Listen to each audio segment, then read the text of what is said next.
Hey, I've got another Dead Game News video for you. Once again, this was not planned.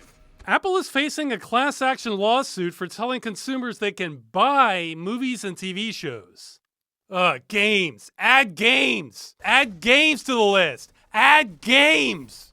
I had to mention this because, hey, remember my games as a service is fraud video? Well, the logic of the plaintiff in this case is exactly the same as what I used in that video. A quick review, I said selling games as a service is fraud because companies are selling perpetual licenses, as in they're supposed to last forever. But then they make them rely on their servers, which they inevitably shut down later, bricking your games. Well, Apple is getting hit with the same practice, but for movies. They're selling you the movie, except you can only access it on iTunes, and they can shut that down at any time. Now, initially, I was getting upset over this because of the war on ownership, but then I did some more research, and I had to throw out everything else I was going to say. But then I did more research and had to throw that out. So now this is just a giant mess. I'll try my best here. Now, the article states that because Apple is saying you're buying a movie on iTunes, because it still requires iTunes, and they don't say how long that access lasts, you're not really buying it. Now, if you want to take the strict interpretation approach, then yes, that's true. You don't have all the same rights of ownership buying digital that you do compared to most real-world purchases. And from the article, Apple contends that no reasonable consumer would believe that purchased content would remain on the iTunes platform indefinitely. Okay, this may be an unpopular take, but I actually agree with Apple on that. You can't expect services to last forever. Now, this statement originally upset me because I thought they were using that as cover to justify destruction of anything you purchase from iTunes, but it looks like that's not the case. I think it's unrealistic to expect a service to last forever. In my eyes, an online store shutting down isn't the problem. It's an easy test. When it shuts down, do you get to keep everything you downloaded and keep using that? Or is everything you ever bought completely destroyed? What drives me insane is when companies destroy everything you bought, then pretend like that's the only possible outcome. Best I can tell, I think Apple is not doing that in this lawsuit.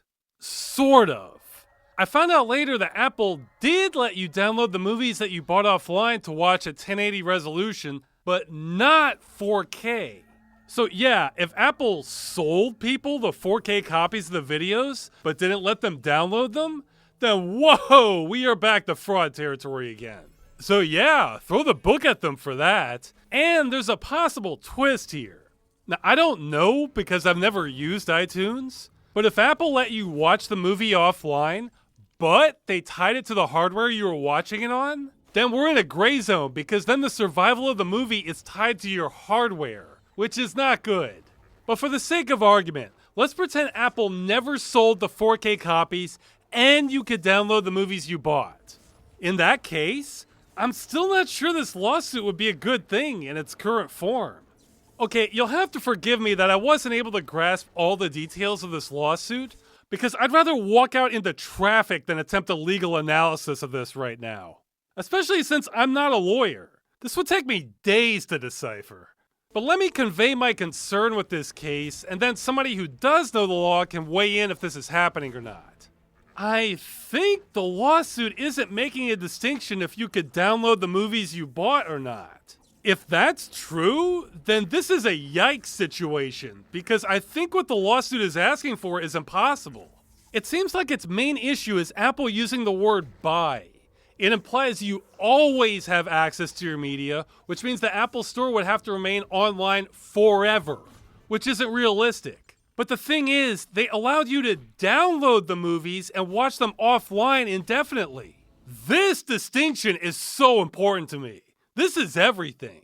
And for the 1080 copies at least, it looks like Apple allowed buyers to do this? If being able to keep your media forever if you downloaded it isn't good enough for the lawsuit, then I'm not sure this lawsuit is going to lead to anything good. Plus, this is kind of how the real world works. If I buy a chair online to be delivered to a furniture store to pick up, but then I never pick it up, then later the store shuts down, I kind of missed my chance, didn't I? But if I picked it up, then I have it forever. I think it's fair that digital stores are held to a similar standard, but this lawsuit makes it sound like that's not good enough. They either need to stop using the word buy, or else have the stores stay up forever. Well, by that standard, it'll be impossible to buy any media online, which there is an argument for saying. I just don't think that's the best outcome. If I buy a GOG game and download it, that's it. I own that copy. I get to keep it forever. Yeah, I can't resell it, but it sure feels like I bought it otherwise. So I think all this would do is lead to the industry changing its language about online purchases and doing nothing to actually protect media, or games especially. Because let's say the court case is successful, and every store out there selling digital has to stop saying you're buying the movie or the game or whatever, and instead say you're purchasing access or some crap like that. Well, then legally, there's still no distinction as to whether you get to keep what you paid money for. Unless the lawsuit addresses this, the courts would consider these two outcomes the same thing. Except they're not the same thing. In one of these, I get to keep what I paid for and the media isn't destroyed. I hope I'm misunderstanding what this lawsuit is asking for.